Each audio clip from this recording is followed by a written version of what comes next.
It's beefy, it's saucy, it's delicious. It's stir-fry beef and broccoli. This recipe is very quick and easy to make, using only a few ingredients. Firstly, let's prepare some onion, garlic, and ginger. Start by thinly slicing the onion, then peel and grate some fresh ginger to get about 1 teaspoon of it. Next, grate 3 garlic cloves or use about 2 teaspoons of minced garlic. If you are new here, hi, hello, and welcome. My name is Erwina, and please don't forget to like, subscribe, and hit the notification bell because I post a delicious recipe every week. Now to the main ingredient, the beef. You need to use beef cuts that are best for stir fry, those that are tender and lean.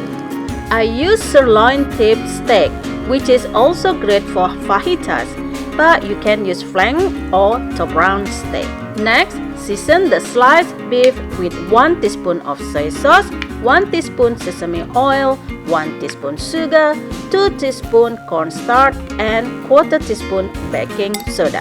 Set aside to marinate. Now let's prepare the vegetable. You will need about 1 pound of broccoli crowns and cut those into bite-sized pieces. If you don't like broccoli, you can use any of your favorite vegetables in this stir-fry recipe, such as carrots, corn, bell peppers, or snap peas. Last step.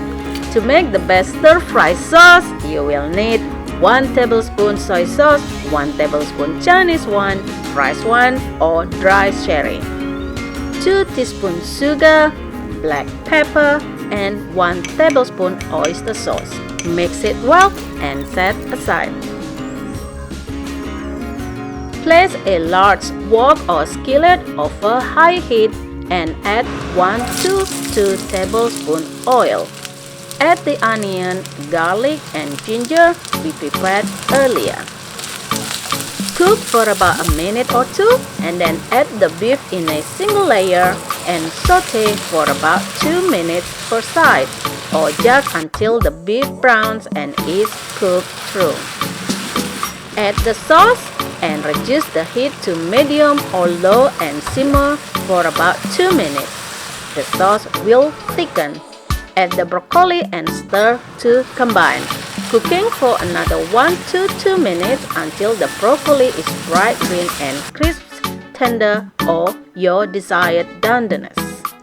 This beef and broccoli dish is definitely one of my favorite stir-fry recipes, other than my beloved fried rice. It's so easy and simple to make. I hope you enjoyed this recipe and thank you so much for watching. See you next time.